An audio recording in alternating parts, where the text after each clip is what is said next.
area. So all the teachers here, give yourself a big applause. Thank you.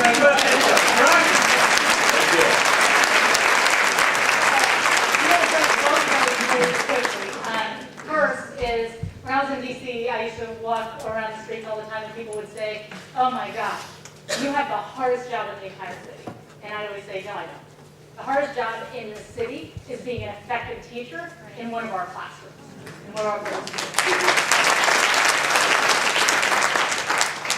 What it takes to be an effective teacher every day, particularly in an inner city school, in a jurisdiction like Los Angeles, you can't even begin to imagine the challenges that you face every day and that the children face before they even step into the classroom door. And so to work through all of that and still ensure that your kids are achieving at the highest level, that is nothing short of heroic. And I refuse to believe the sort of recent discourse that's going on in which people say, teachers, how can we expect them to have any impact on kids when there's poverty and there's, such environmental issues from the home, et cetera. We can't expect teachers to solve all of society's ills. I'm clear on that. However, if you look at any time in any society across the globe and you look at real problems of poverty, it's very clear that the most powerful strategy to combat generational poverty is education. And there is a reason why people decide to send their kids to school every day, because they want something more for their children. And the research is very clear that particularly for poor minority kids, if they have 3 highly effective teachers in a row versus 3 ineffective teachers in a row, it can change their life trajectory. So don't tell me that we can't look at teachers because of everything that's happening at home. We know for a fact that teachers can have a tremendous impact on what happens with kids. And so we have to elevate and honor the profession and ensure that teachers are getting the respect and recognition that they deserve in our society. The second question over here is this. It's very interesting to me because, like I said, Mayor says we have 160,000 members here in California. And I pretty frequently get emails from members. And I got one, I don't know if he's in the audience today or not, I invited him, from a father in the LA area. And he was recounting a story where he was basically talking about the fact that he's incredibly frustrated because he has a son. He said, and I will grant you, my kid is a handful. He's a bit on much stuff, right? He said, so he goes through second grade. He has an unbelievable second grade teacher. This woman did wonders with him. He said at the end of the year, this teacher gets her pink slip, her notice that she has something, even though everyone in the school knows that she is one of the most effective, if not the most effective teacher on the entire campus. He said, meanwhile, there is a woman down the hall who has been here forever. He said, we all try to navigate our kids around being in her classroom because everyone knows. The teachers know, the parents know, the principal knows, everyone knows that the kids don't learn in a classroom. So he was sort of lamenting this and talking about, okay, well, what am I going to do? And here's the problem is that parents, we're sort of wired to take care of our kids, right? So the first thing that people do is, can I go and complain to the principal and get my kid in a different teacher's class? And if I can't do that, can I apply to a charter school or can I afford to move my kid into a private school? Or should I move neighborhood? Right? So we're trying to solve the problem for our own kid at that particular time. It's too short-sighted. What we have to be focused on is how can we change the rules of the game? How can we ensure that this doesn't happen to one of our kids tomorrow or next year? Or to my neighbor's kid the year after that? Or somebody who I have never met before who's living there says, we have to fix this problem, not just for our own kids, but for every single child in the state, including those who don't have the adult advocates in their life, who know how to get their way through the system. And the only way to do that is to get politically active. That's the reason why I started Students First, right? The reason why I started this organization is because if you look at what's happened in education in this country over the last 20 to 30 years, the vast majority of it has been driven by special interest groups.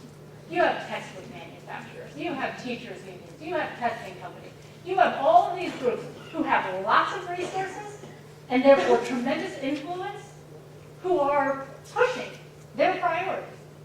The problem with that equation is that we do not have an organized national interest group that's advocating on behalf of kids. So if you don't have that, and you have to bring out you are going to necessarily end up with a lopsided, a skewed landscape that is geared towards the interests of certain groups and not towards kids. The only way we're going to change this, folks, is if we start a national movement of everyday people, teachers, parents, grandparents, business owners, concerned citizens, whoever you are. And even if you don't have children in public schools, or even have kids at all, this impacts everyone.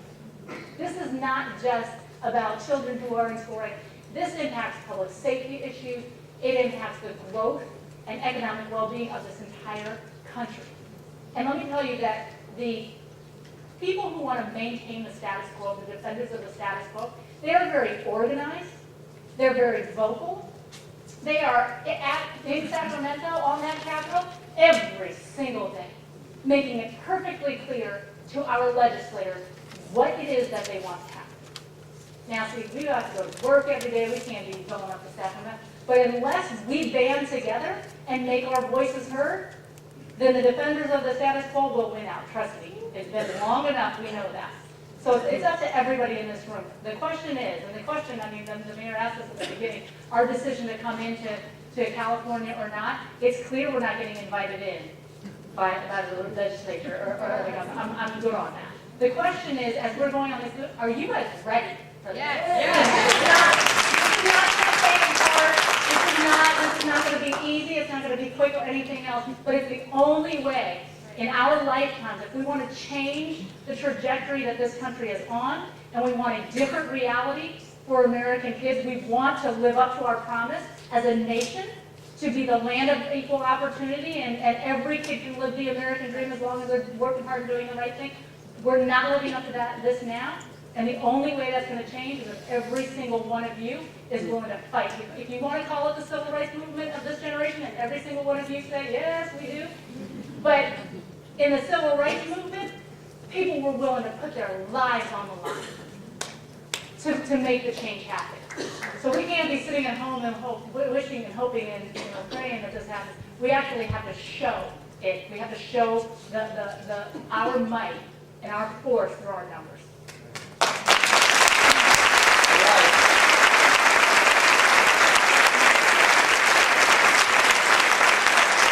So we are at the end of the program. Here's what I want to do as we close out. If you are a superintendent, a school board member, or a principal, or anything like that, please stand up and remain standing. Don't applaud yet. Don't applaud yet. Just stand up. All right. If you are an elected official or represent an elected official, please stand up. Awesome.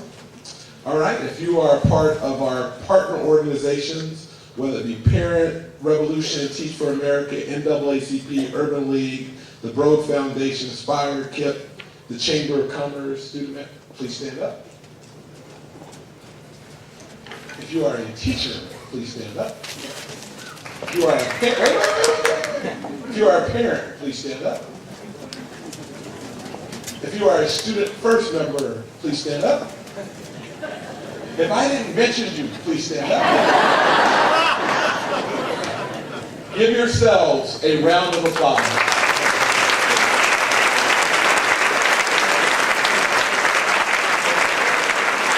And since we're all standing, as we close out, I can think of no better person to deserve a standing ovation. But hold on. Yeah, I rigged it. Hold on. Do you guys know who Jeremy Lin is? Just out of my wife, she says she likes basketball. She said, I married you, didn't I? But I try to watch SportsCenter and Kings games. She's not too excited. Last Friday night at dinner, she said, we need to go to a restaurant where there's a TV. And I'm like, what? Because we need to watch Jeremy Lin. Give a chance for